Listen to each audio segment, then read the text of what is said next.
This week on the Changeover podcast, Renata Zarazua joins us to teach us which habits helped her break into the top 60 WTA players in the world, whether she's the best Mexican player of all time, and for the first time on the Changeover podcast, we also talk about dating. Enjoy the episode.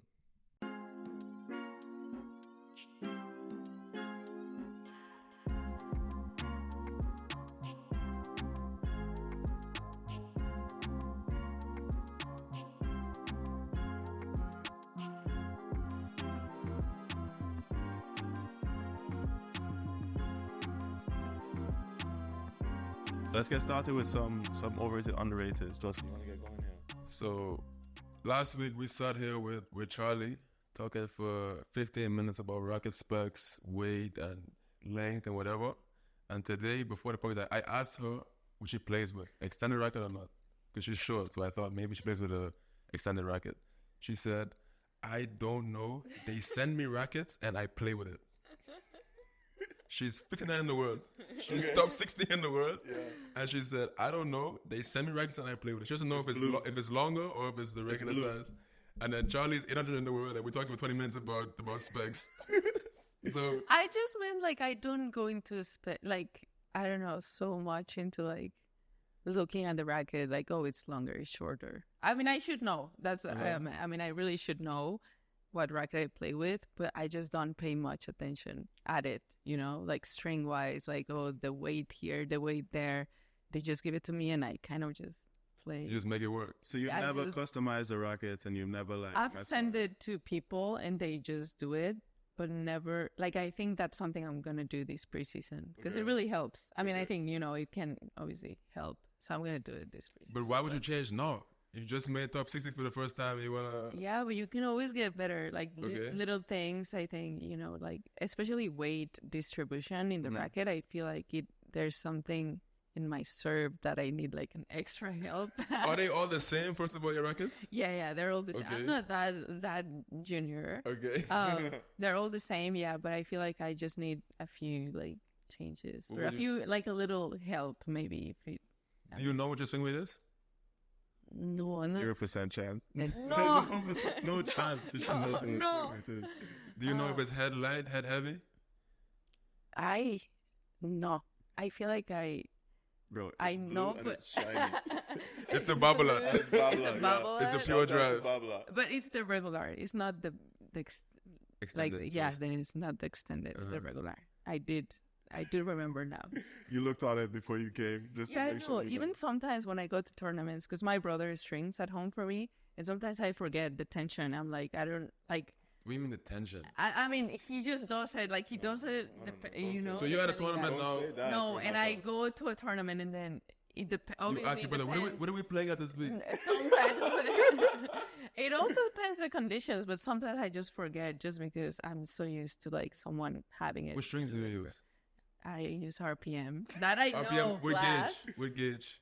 125. Okay. Tension? Tension is pretty low. Maybe you're going to freak out, but it's around between 40, and I can go a bit lower. It's a bit crazy, but it's because the RPM is really tight. The string, I don't know if you ever tried it. No, I'm not. It's really, it just doesn't it's like loosen a dead up. string. Yeah, it doesn't loosen up very quickly, and I like playing with loose strings, so that's why.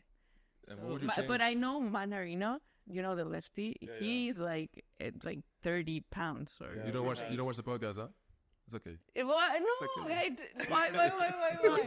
Because we had a racket customizer on. The guy his name is Dustin. He's done our rackets. Well, he's done my rackets for a long time. He used to work in Diadem or something. Yeah. No? Yes. Yeah. And he sometimes I think was working at or is working at Everett sometimes. Yeah. No, I know who. I did. But there was also a clip on Instagram that got 150,000 views talking about exactly that. Do you even follow us, Renata, on Instagram? No, I do. I honestly, recently, I haven't been so much in social media. Even though I've been doing posts and stories, but I had a guy do it for me. Okay. I personally haven't been on it the last few months. We need to so much in on social media so we can be like, yo, take control of my social media manager is going to take care of the... Yeah, but that's why I do love you guys. Why did you stop on social media?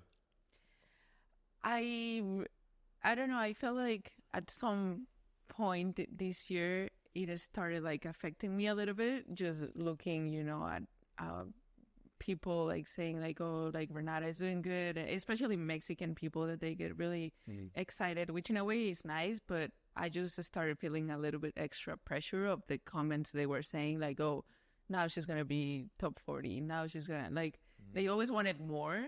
And I was like, guys, like chill a little bit. Like, I just, I won a tournament, which is nice. I think you always have to be happy about it. But they were always like more and more and more. And I was like, at some point, I was like, oh my gosh, like I'm going to go crazy. Yeah. So. Last week, she won a tournament, right? Uh-huh. And I texted her. I said something about the racket. And I said, so you're the best Mexican ever know or what? She said, of course. It doesn't sound like somebody who was feeling tight about that. Did you text her or did you Instagram DM her? Texted her. Yeah. Because if it was Instagram DM, maybe it wasn't her. No. Yeah, I know, but that's true. No, but you're the best Mexican ever. She said, of course. Just so you know. This is who's talking now. Yeah, but there's nothing wrong about social media. I mean, I think everyone can spend time in it. It's just it's like a personal thing that you decide to. For me, like the hard one on social media is like comparing yourself to other people. Like, I guess for you, you had expectations from the Mexican people that they want you to do better and better and better, which is fine. But like for me, the struggle was like, oh, I'm sitting here this week, maybe I'm training, I see other people celebrating a win, or like I see other people going up the rankings. Like looking at tennis results and social media, like sometimes with people, those are the hard ones for me. Yeah. No, I mean, I think you're always looking what other people are doing, basically. I mean, that's what Instagram is for. Like, you're just looking, and especially... Nosy app. Yeah, or like... for me, Instagram is just the funny stuff. The memes? It's just the memes and the group chats. That's all I care about. I don't really look at what other people are doing too much, to be honest. It's just the reels and the group chats of it. Yeah. Well, yeah. I mean, I follow a lot of tennis players, so I feel like that's... In a way, it's good because you kind of like look what they're doing or like training-wise and stuff. But it's like, I don't know, even when you are... Because when you look at your phone is when you have free time and you still watch tennis. So it's like I was trying to just have a little break. So when you got away from that, what did you spend time doing? I actually started reading a lot. Like I was reading books of mostly athletes because I think... like biographies? So you're still trying to learn something? Yes. She could have found the word. She could try it. No. I like to read about like sports, I would say. Just something that kind of like it's similar to tennis. So that's, I mean, reading. Also just spending time with like, like normal people in real friends? Life. You have friends? I had it's like now, I mean, before when you were younger, you have like so many friends. But I feel like when you start growing up and in tennis, there's just a few that you can consider your friends, I would say. So it's like, you just go out and I'm making friends now. It's like that. It sounds crazy. So when you're not at tournaments, because you've played a lot of tournaments this year, your first tournament, I think, was like the first week of the year this year. Yeah. So when you're not playing tournaments, you're either here in Boca training or in Mexico. Is that right? Yeah, mostly here in Boca. Okay. Like I always come back here. So the friends that you spend time with and stuff, they're in Boca usually. Once a year. Hi, I'm Jody. I'm Renata's friend. But with the social media thing, how bad were you with the phone? Like, are you somebody who wakes up in the morning and you grab the phone before you even, let's say, like, I think I was just doing it like automatic. It's like as soon as you finish practice, it was like you grab your phone and you start like scrolling down. What about first thing in the morning? Were you? First thing in the morning, I actually grab it just because I have the meditation app that I use. Okay. And so I always go on it. But before looking at like my messages or WhatsApp or whatever, I actually use my phone for that. Okay. That's the first. But then usually once you finish a match, it's like you always take your phone and start like... Bro, my phone is out before I leave the court. It's crazy. It's bad. Yeah, right? Like, we're so used to just grabbing your phone all the time. Or even now, like, I was going to restaurants in Mexico and everyone had their phone in in the table, It's like people were barely speaking. Everyone were just looking at their phones. Which, I mean, I don't know. It's kind of sad. That leads us into the next one. So, what about sightseeing? Is it overrated or underrated? Like, you're at a tournament you're at a place where, I don't know, there's something there, like a nice, like, tourist attraction, waterfall, or even restaurant or something. Is it overrated or underrated going to see that stuff?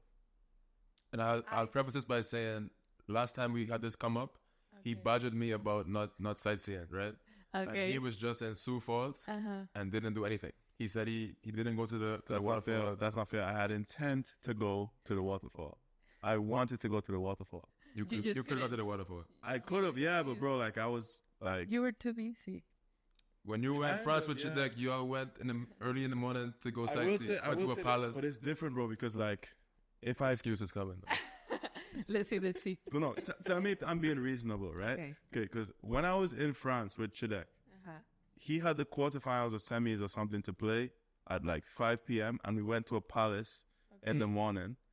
And we walked around for maybe like 4 or 5 hours, and I thought it was so odd to do an attraction or do something before the match, before he played a match, you know.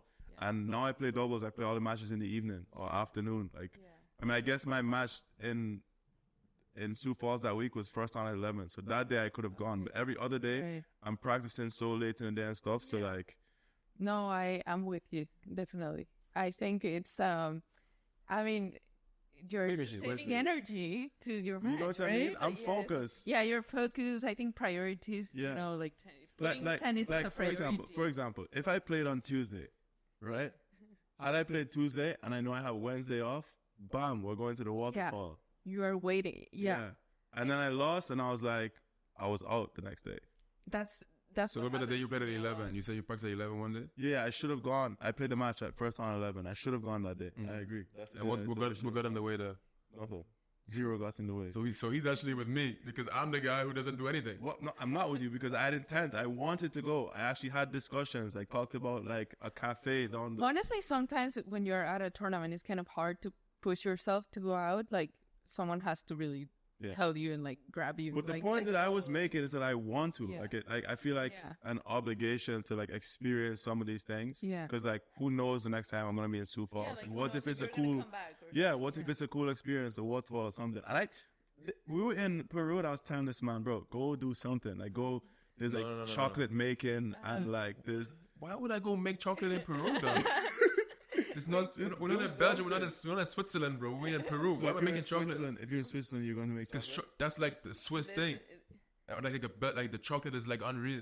I'm not making chocolate in Peru though. He wanted to go pet some llamas. Yeah, I'm not doing that. Yeah, but there's a flap. Like we thought it was gonna be fun, like going and seeing llamas and stuff, and we went there just. I feel like players are like the two extremes. Either you do a lot, like tourist wise, while in a tournament, or you are the one that like just goes back to the hotel like Uber Eats. What are you?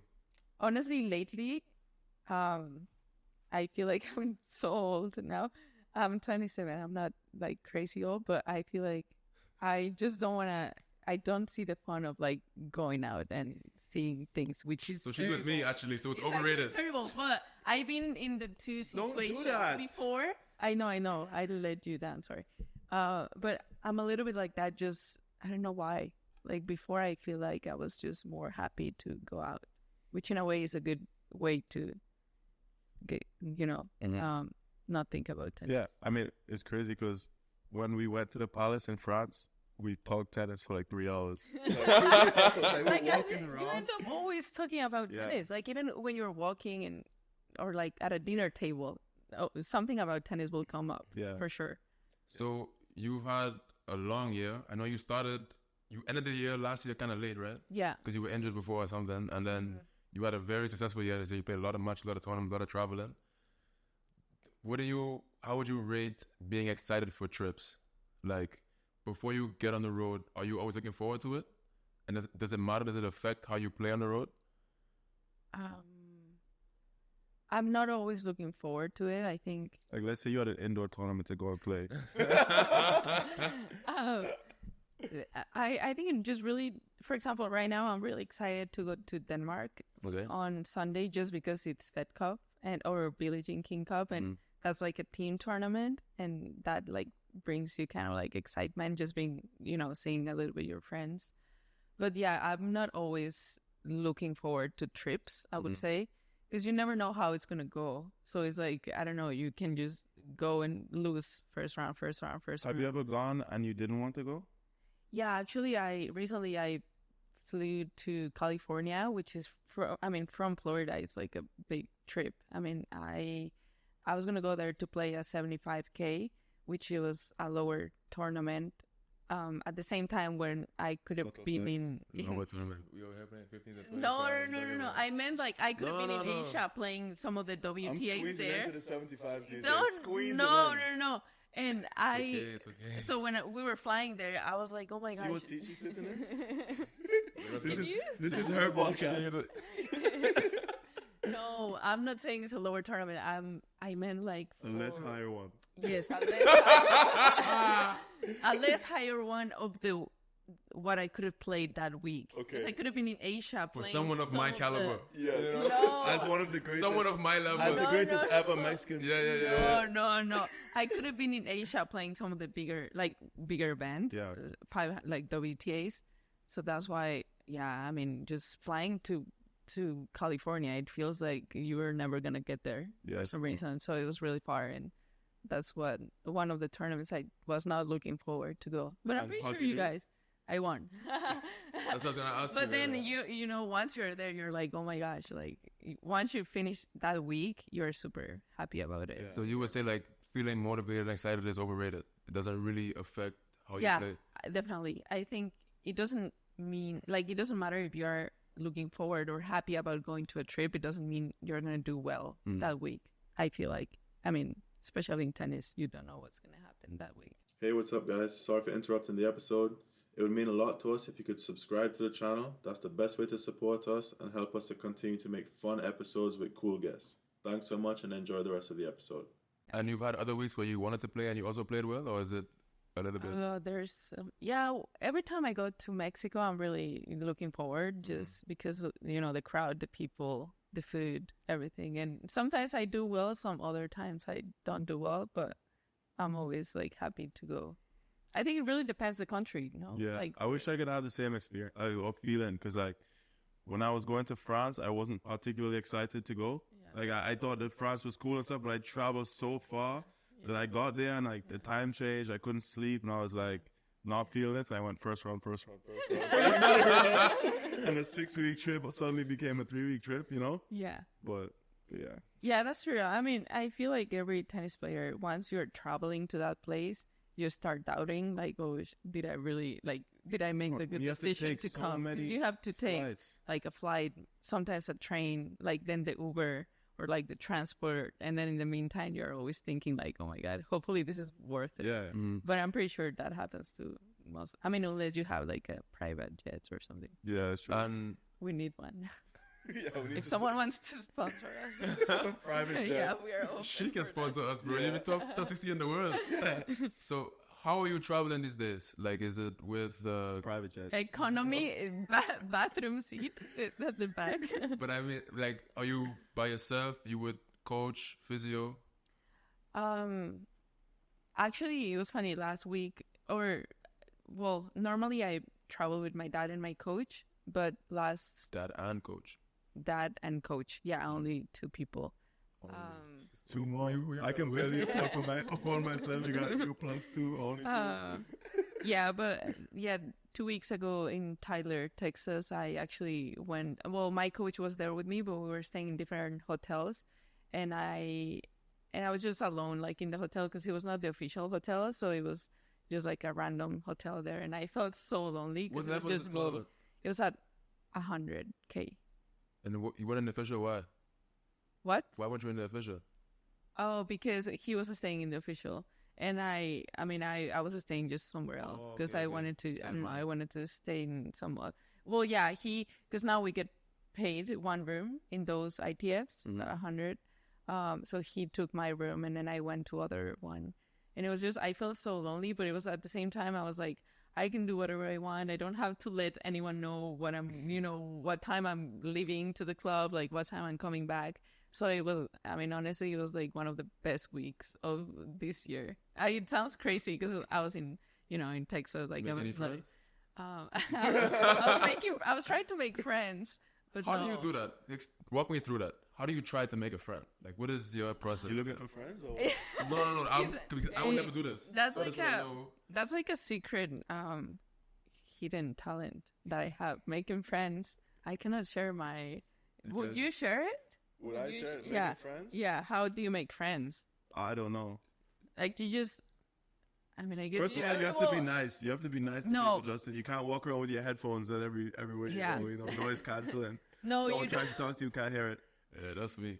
You know what what's a good plan? Because I like coffee a lot, so every time I go to like a new city, I try to find like coffee places, Local coffee shop. and there's always people like by themselves, like having a coffee. And you go and and disturb then you just them. go and you just like I don't know, start like if they're gonna be there every day because like that's a What you routine. drinking there? How is it? Taste good? Something like If it was that. me, I have to pause my video and think of everyone. Huh?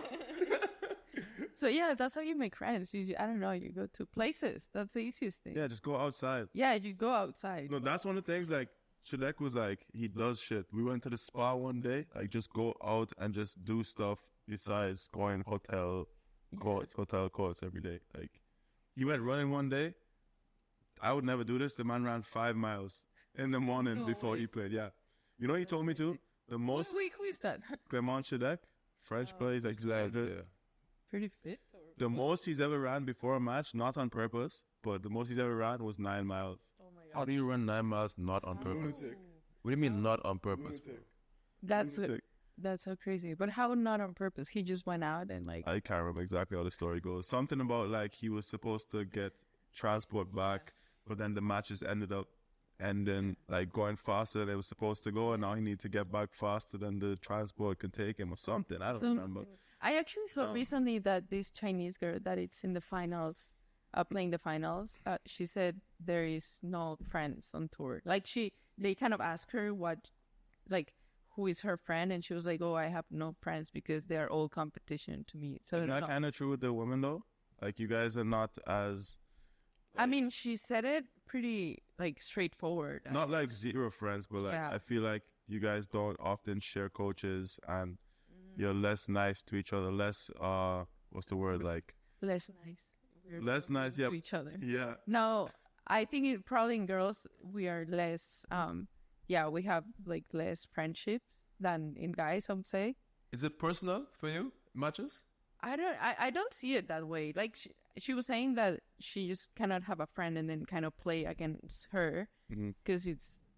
I don't know. Like I don't know exactly, but there's like pros and cons about what she's saying. I mean, about the things she was saying. But for me, I don't see it like that. Like I don't know. You play a friend and then maybe you get into a fight, but then 3 days later we are 3 days. like 3 I mean, days. yeah. We need some. Jeez. We need some time to kind of like But Who's your closest friend on tour? good question. Probably Juju almost. Okay. Yeah, the other Mexican. But we can't do The second fed up teammates. Let's Juju, second no, best she has to Mexican? come. You guys have to really invite her to come, or you just. No, I know, let she's her- great. Never in Florida. Juju's never here. No, But that's a couple answers. That's like a fake answer. It's true, No. but it's like it's too easy.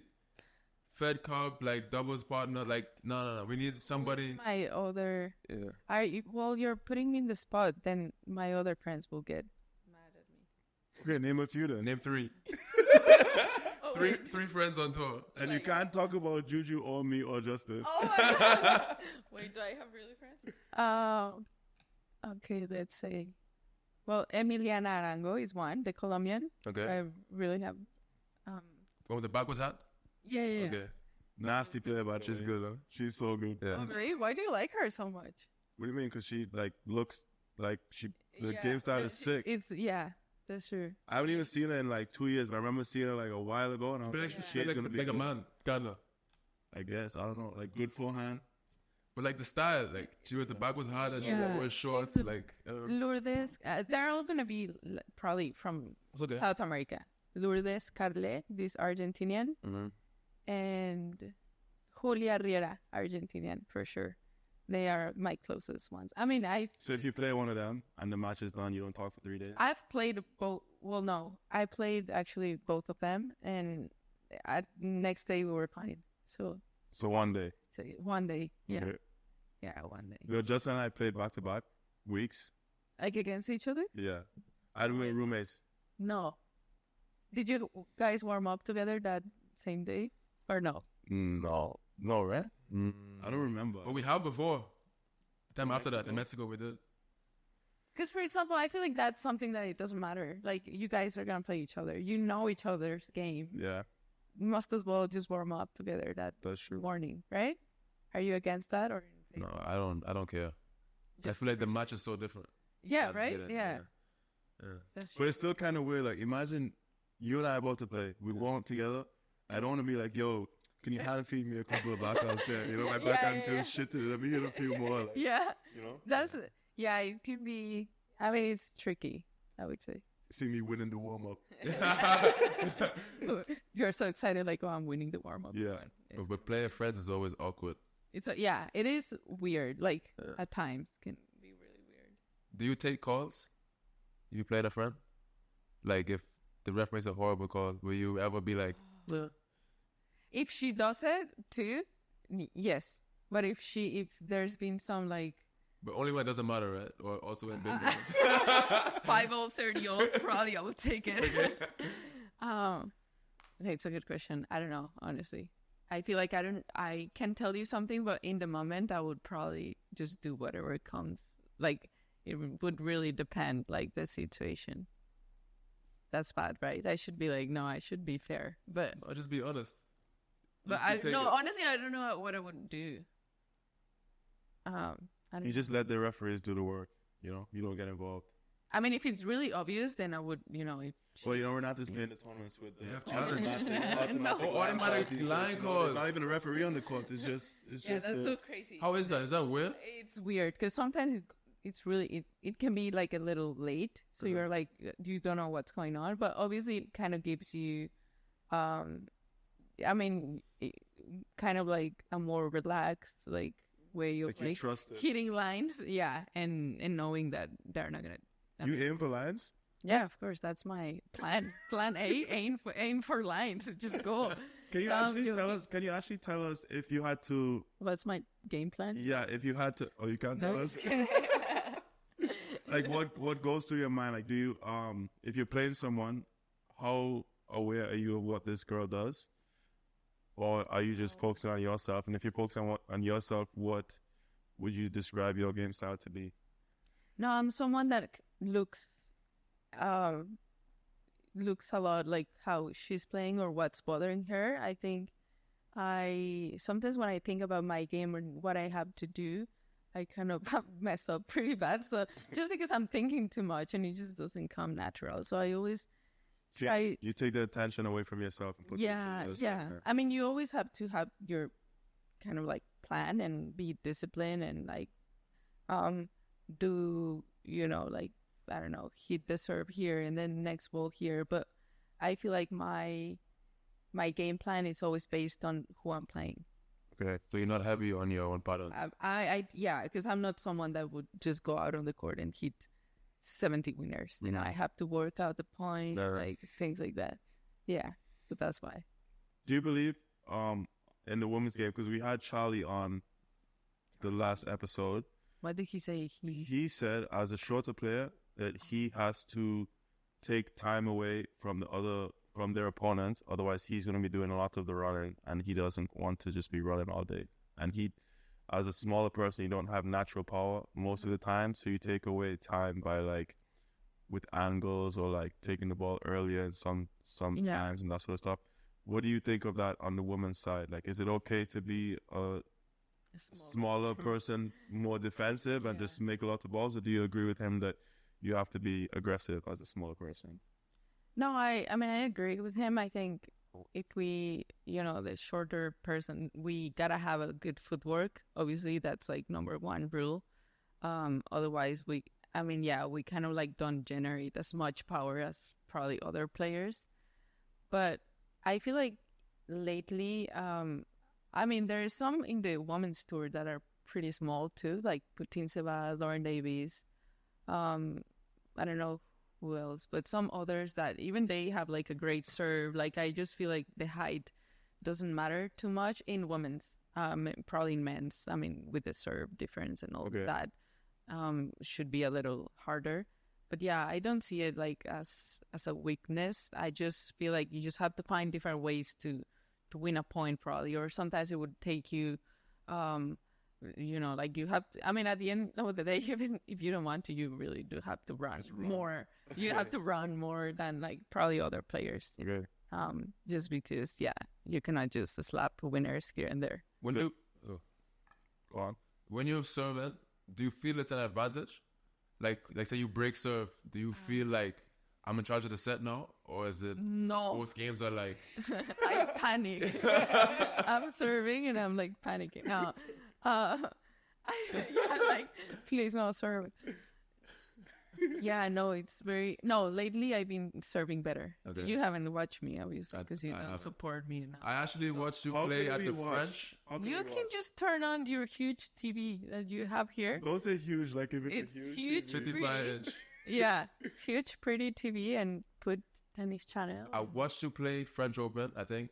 Oh my God, that was so long ago. And I played Madison Keys and I got aced like at the 300 aces per like the match. That was At Wimbledon too, maybe. I think I saw you on TV. That was a good match. Yeah. Who did you play? Emma Raducanu. That was a little crazy. Center court. Yeah. I'm almost certain I watched Australia. Almost certain. I'm not that important in your lives. And I came already twice. We need to support our friends, huh? Support your friends. That's why you guys don't have any friends. Like Who doesn't have any friends? Him, maybe. I have tons of friends. Tons of friends. I have enough friends. I maybe have too many friends. Okay, but... I have a question. When you have if you have a girlfriend, but it's not like... No. You know, what's the world of like a friend, but it's a girl? Girlfriend? Platonic friend? Like a no, so friend? If I have a friend that it's a girl, how do I say it's my girlfriend? No, that sounds bad. She's my friend. She's my friend, but if I want to specify that it's a girl once you said boy, she, we all know what's going on.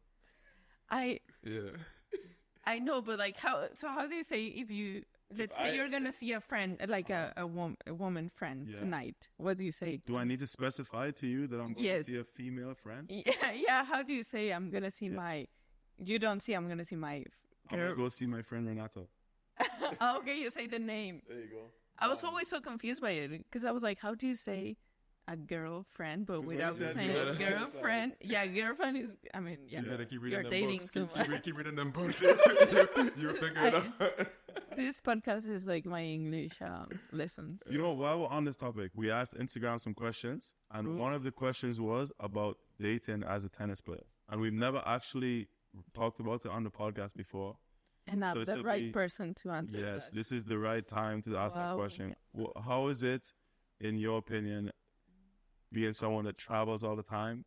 I mean, you played 31 tournaments this year. I know because I do my research of my guests. It's a great podcast host. Okay.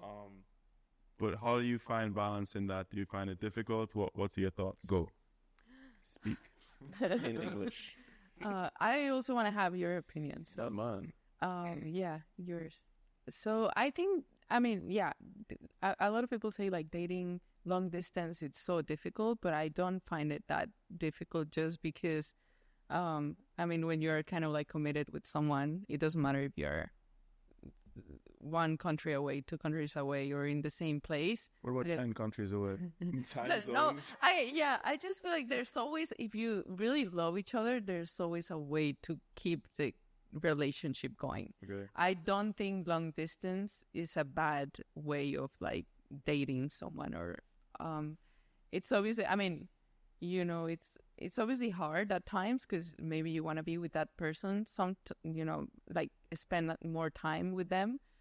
But I feel like, I don't know, you also travel to a lot of places and you get to meet people, and maybe if you, I don't know, let's say you like a Spanish guy and you probably just fly to Spain and spend there like a week, you can find a boyfriend there or something, and then you will always have something to go back. That's how easy it is. You just fly to the country for a week. You're gonna get the.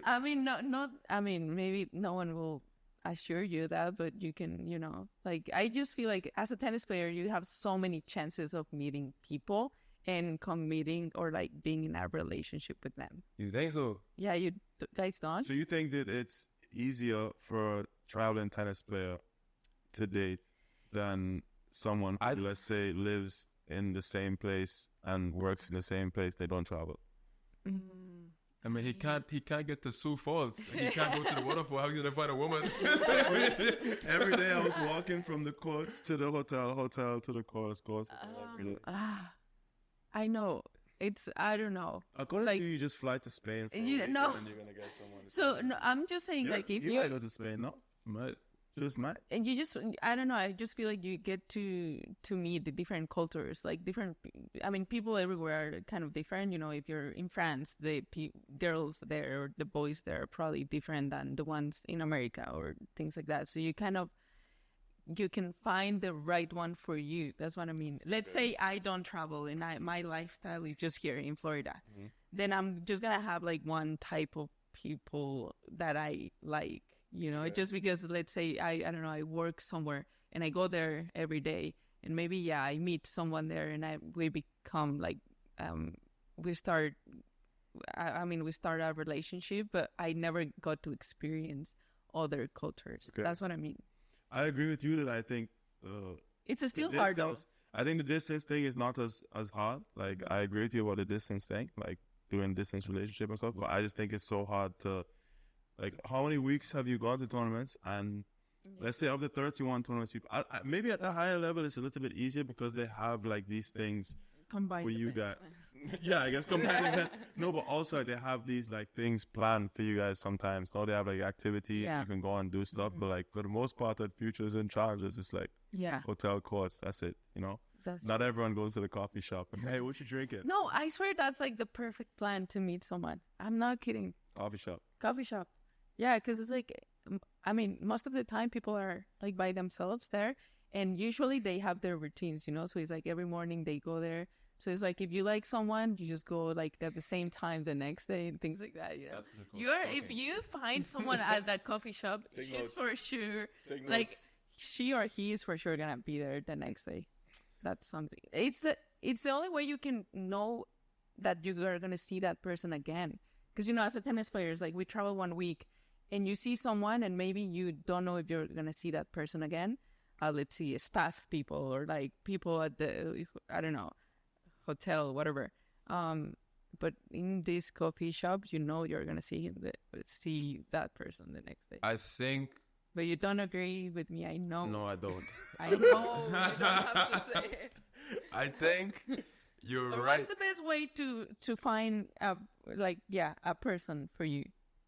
A girlfriend, boyfriend, call it whatever. I have no clue. I feel like you're right in the sense that you have a lot of chances to meet different kinds of people, different cultures and whatever. So I think if you're, let's say, outgoing and an open person, it's quite easy to make a lot of, I don't say superficial, but let's say more surface relationships, like surface, you meet people, physical, whatever it is. I feel like that is not that hard to do. But I think the nature of what we do and being country to country, place to place, not even knowing where we're going to be in 4 weeks' time, for most people who don't live that way or they're not used to living that way or they've been with people before in their life and it wasn't that way, it's hard to wrap their mind around what it is that we do. You know what I mean? So I think it's hard to develop, let's say, deep relationships with those people and ones that work for both people. Because maybe you guys hit it off, you enjoy each other's company, it's all great. But now that you're traveling all this time, they have not necessarily pressure, but they want to see you and they don't know how to necessarily handle that in a way that's conducive to you also being able to play without having all this emotional energy being spent on make sure that they're fine. You try not to get stressed out. You just play your matches. And the problem with... I'm thinking about my background on the day now, like making someone happy. A problem with a guy like me is I don't... If someone starts stressing me out and it starts affecting my tennis, then I shut down quick. Like I'm off it. He doesn't have priorities in order, you know? Women first? Love first.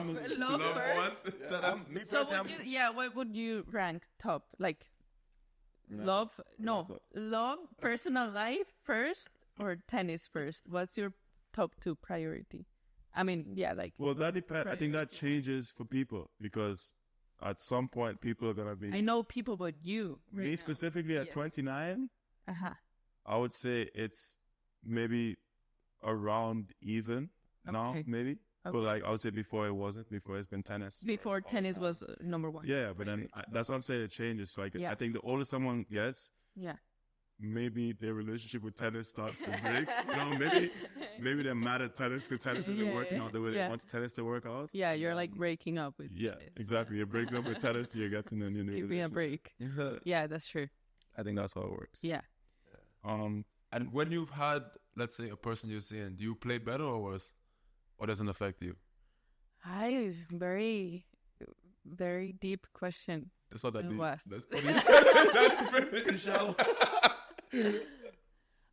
I think, no, it doesn't. I don't think it changes my tennis. I think I'm someone that I honestly, like, once I'm on court, I kind of leave all my personal life on the side. Like, let's say I have a fight with my brother or like my mom or my dad or that person or my boyfriend or whatever. Once I'm on court, I'm kind of like good at just leaving it on the side. And then once I'm step out on the court, probably I will cry or something. I'll like, all the bullshit on the phone and things like that. But once I'm on court, doesn't That's really a good word for it. me. All the bullshit on the phone. That's exactly how. All the bullshit, like it's for on the me, phone because it's this every time. You know? He's never here with me. Yeah, it's always on the phone. I actually realize, like, for me, even matches and practice are a way for me to just like be alone with no one bothering me. I mean, yeah, your coach can tell you a lot of things, you know, but who said something similar. Brandon Holt. Yeah, Brandon Holt said that, but not about relationships, but he was talking about like we're making fun of how bad the Cancun tournaments were, like the facility and like you know that specific tournament was really bad, and he was saying that when he got on court, it was like he forgot about all that. This is where he's comfortable. No, so it's similar to what you're saying. It's like, let's say you're in a shitty place, in a shitty tournament where the hotel is bad or like the club is bad, but when you are in the match, it's like it's your only time where you are not at the shitty hotel or at the shitty side, you know, you're like inside the court. And I mean, how bad can it be? You know, it's like a normal court. Like, what do you really need? You need a court and some water. And some water, like, and hopefully some good line calls. But I mean, those little things you can still ask for. But I feel like that's the only time where you can actually be like, okay. I wish I was like that. Like, like stuff off the court. If I'm like off here, I feel it on the court. You can. I feel it. It's hard.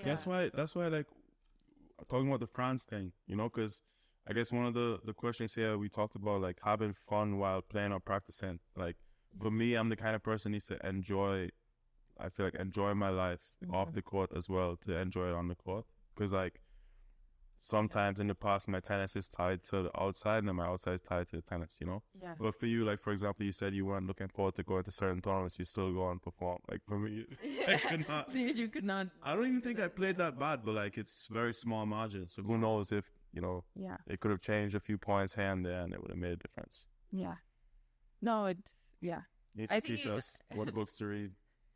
Yeah, that's true. But it's also something that you kind of learn throughout the years. Before, when I was in a bad city or like I just didn't want to be there, I absolutely, like, there was no way I was winning. Even if I was fighting, my mind was already like looking at flights like, oh, I just really want to go back home. But now I take it more in a way as my work. Like, oh, I'm going there. Like, just thinking like, okay, I'm going there as, you know, to work. So that kind of helps me.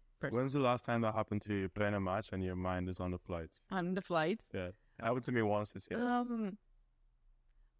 Oh, really? This year? This year, honestly, no. But in the previous years, for sure, I think I can't remember where it was. But I was like, oh, I just really want to end this match and fly back. Happened to me in Romania. Like that same France trip. It was like France, Romania. And then in Romania, I already saw it. I was like, I was supposed to be there for 3 more weeks already. I could envision me sitting on the flight, headphones on, going to sleep on the flight home tomorrow. Waking up in the US. Yeah. That's funny. Yeah, it happens. All right. Can we talk a little bit about your recent success? Like, you're now into the top 60 in the world. So what do you think has made the biggest difference? Last time you came on, we were talking about was it this year you came on? It was early this year, I think. I'm so confused. I don't You were outside. But you were 100. outside top 100 Yeah. when you came on. I So think it was this year. okay, right? so you were talking about, you know, how close you were to top 100 and that sort of stuff, and now you're way past top 100, 60 in the world. What's been the biggest difference? Does it have to do with tennis, or does it have to do with like other stuff? Like maybe you figured something out, you know, with your approach mentally or emotionally to the game. Yeah. Honestly, it's crazy. Obviously, tennis-wise, I've improved a few things, but what's been the most helpful thing on the court, it's been, when, I don't know, like it's 5-0 and or like deuce and everything is like, you're like nervous, you're like thinking so much. When the stress goes like too much, I try to be, I literally just say to myself, like, oh, just like trust yourself and do whatever you think it's best. Like, don't overthink things. That's the biggest thing. It has helped me like in the last few results I've had. Because before I was always like, okay, it's 30-0, I have to play this point like this and that. And now I just let my intuition just lead the point. So it's like trust and clarity. Literally just trusting, like, I don't know. I mean, at that point, you can only trust yourself. Yeah, like basically. I don't know what my strengths are. Yeah. I don't know nothing. Like not even planning how to play a point, just trusting myself. What do you mean That's a not little bit planning crazy, not to right? play the point? You're I not mean, just... That sounds like bad advice. I just trust my intuition. Like I know, I mean, your body knows what it has to do at that point. Like you practiced it. So like, 5-all many- deuce, you're serving. You walk into the line, you don't even know where you're going to serve? I mean, no, you kind of have an idea, but then I just kind of let it go. Yeah. Okay. And this was a but conscious mostly- decision? Like you did this on purpose? Like you... Yeah, because overthinking was making me play even tighter, like that point. But yeah, I think. So you started saying fuck it. And I don't know, like trust it. Like I Put down there somewhere. No, I actually remind myself like before that point, I'm like, just trust yourself. Like that's the like the word I've been telling myself. So you don't believe that much has changed in the regular parts of the match, but it's more in the big moments in the match. You feel like because of this mindset change, that's made a difference. Yeah, I think especially now, I mean, like breaking the top 100 and being right now where I am, it's such a small difference. You just have to, like, I mean, the GOAT.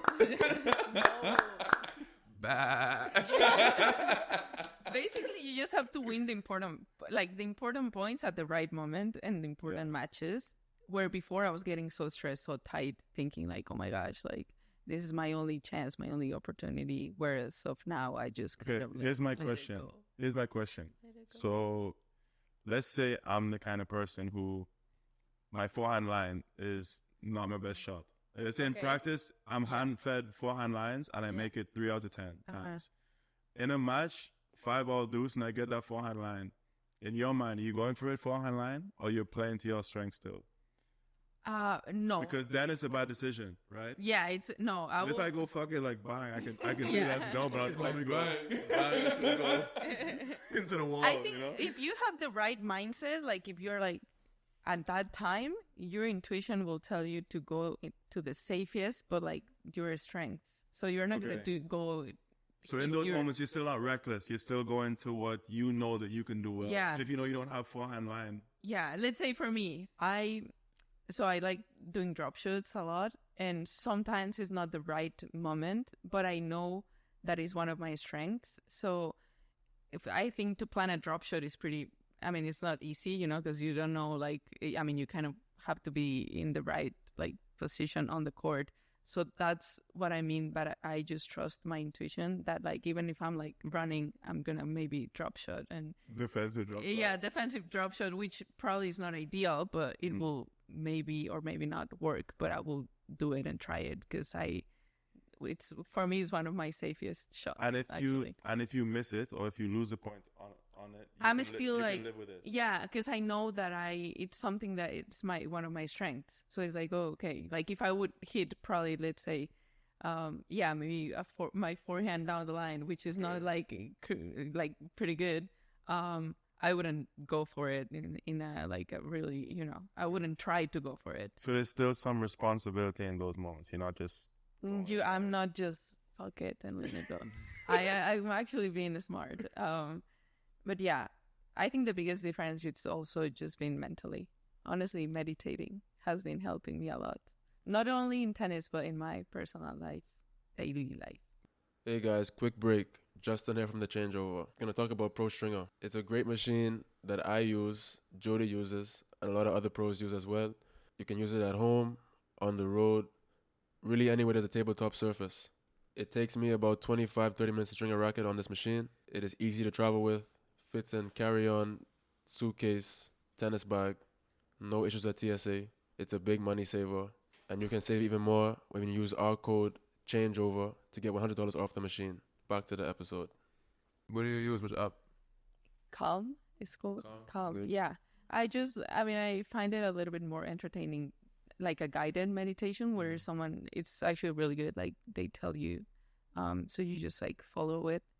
And yeah, before everyone said like, oh, you have to like learn how to breathe and all of that. But now that I actually been doing it for a few years, it's like, oh, I really can tell. Can you tell me like what kind of, like, because I tried this thing called non-sleep deep rest. I don't know if you know what that is. Yeah, I think like I did it twice now. I'm not fully I am not sold on it. Like I'll definitely try it a few more times. I've been lazy to try it again, but like basically it's like you being aware of certain parts of your body. So they'll tell you like your eyes are closed and this time they tell you to breathe and stuff, and then they say focus on your feet, like focus on like if you're laying down, your feet's touching the bed, or you have this blanket on, and then they'll do that to your whole body. It's basically you like connecting your mind to your body or something. Yeah. And I don't know, I'm not really sold on it. So like, what is your meditation like?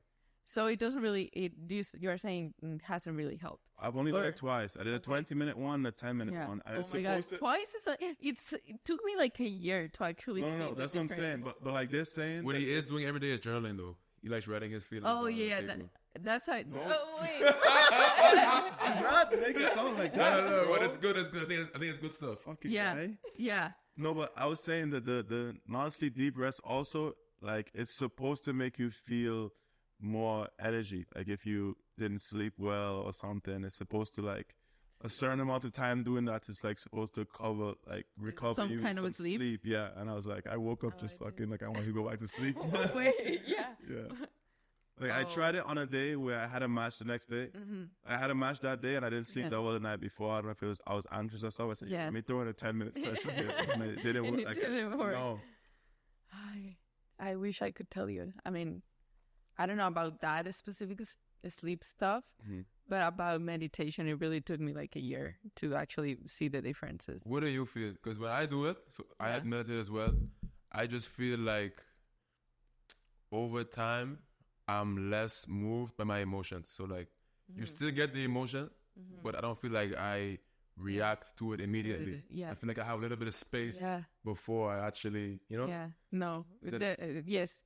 I hate agreeing with you, but, but I have to say it's one of the first things you kind of like start noticing. Just, if something is bothering you, or like you go to the supermarket and the lady in front of you is like, you like doing something that bothered you, like you're not, maybe before I would be like, hey, like, what's up? Like, what are you doing? And now I'm like, okay, like, chill, let her do her thing. Like, doesn't matter. It's all good. Renata, you're not the type to have like road rage. Like you're driving in the car, you're like... exactly. Like, no, I would actually try to understand why the other person is doing what they're doing, I think. And I think it just helps you with accepting that certain things are not in your control. Yeah. Like, you don't really get to control what you hear, what you see. Like, it's kind of all just happening. Yeah. And I just feel like when you meditate, for whatever reason, you just become a little bit more at ease with what is. Yeah. And you're not trying to necessarily force things or let things move you too much. Like, for example, 2 weeks ago, when I was in Tyler and I won that tournament. So I was playing the final on Sunday. And on Monday, I had the tournament in Mexico, in Merida. And that Monday, I had an appointment for my visa that it was like really important in Merida at 7 a.m. And the day before, my dad was like freaking out because he was like, you somehow gotta make it to that 7 a.m. like appointment. There's no other way. And I was like, well, how? I mean, I'm gonna play the final for sure, and then there's no flights that would get you there on time to go.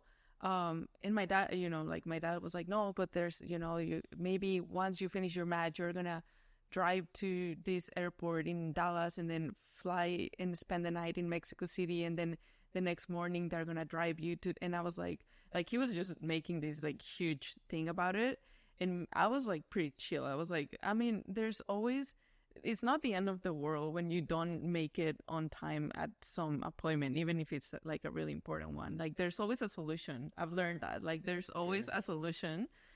Instead of maybe Just say, screwing up that like I'm gonna Okay, put down there somewhere. Trust it, man. It's gonna No. happen. Forehand.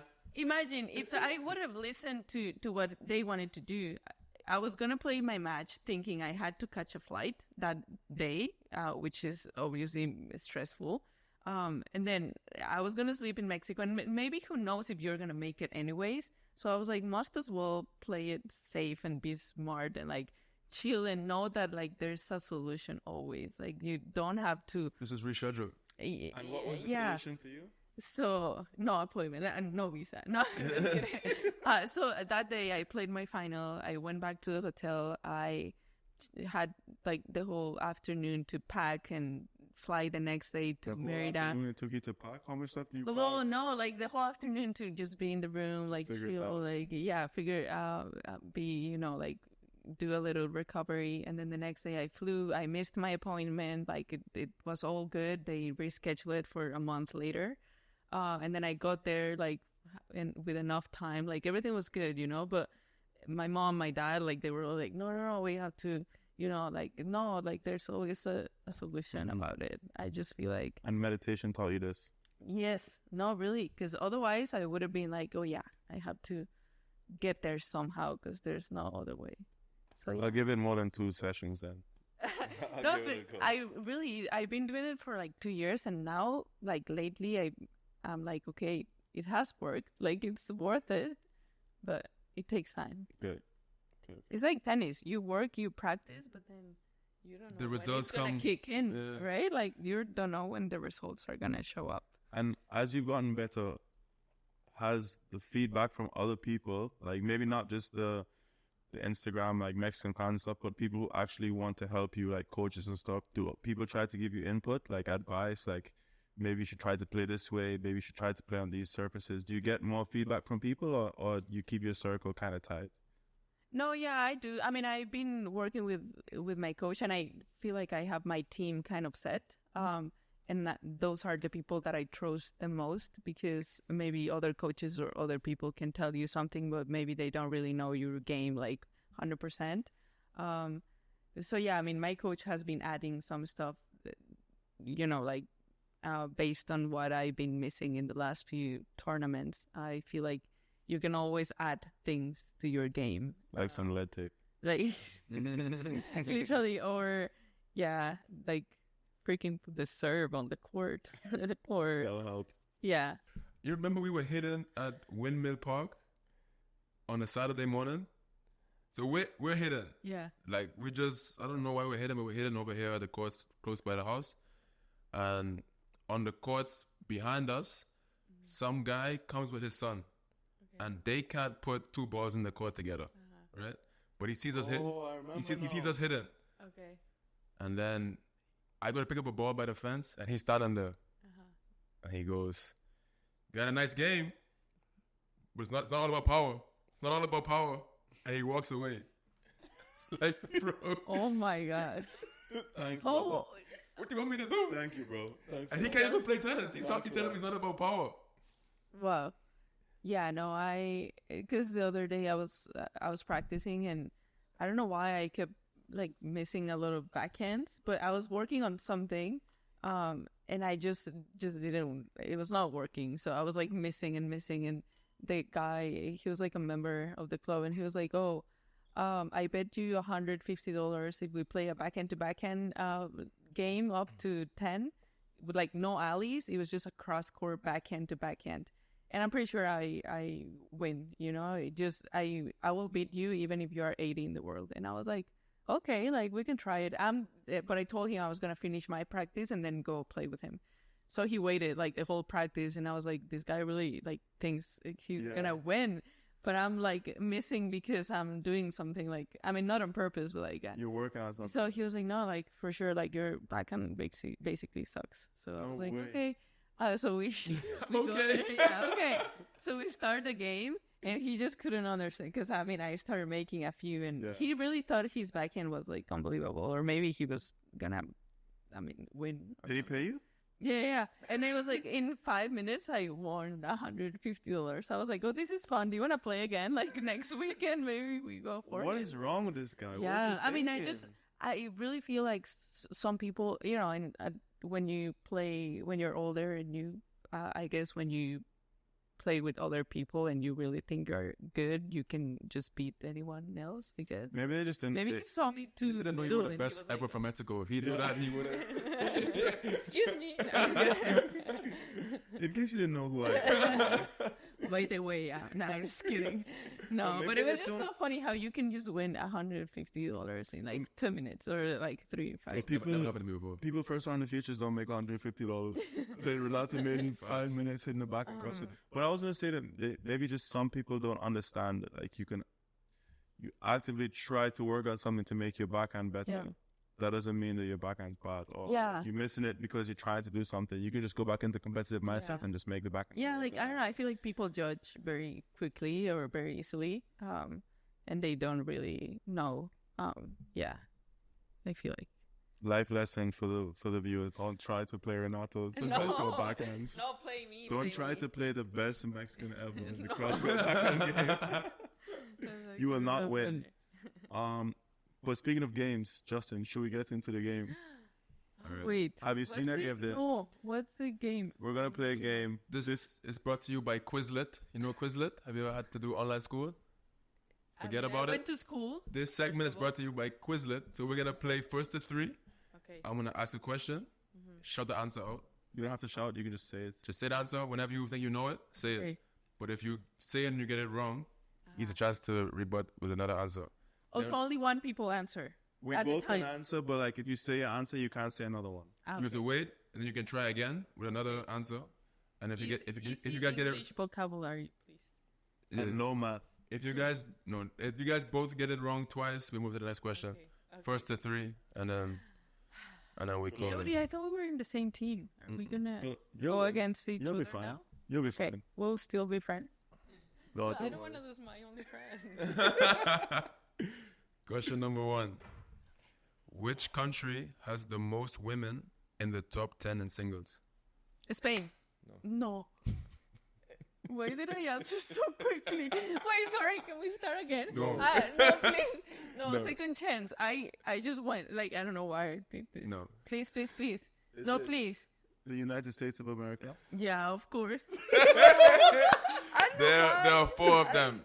Goff, Pegula, Navarro, and Danielle Collins. That was so bad. 1-0. First to 3, by the way. Why? Women's tennis question that she got it wrong, huh? Another one. Women's tennis. Meditation didn't help there. Not I there. just went like first, second, zero composure. Zero. That's a forehand line. Yeah.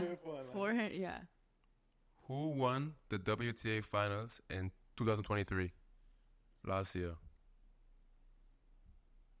Sabalenka? No. No. 2020. It wasn't in Mexico. It was in Cancun. So. Pegula? No. Pegula? No. Wait. Bro, I have no clue. Iga.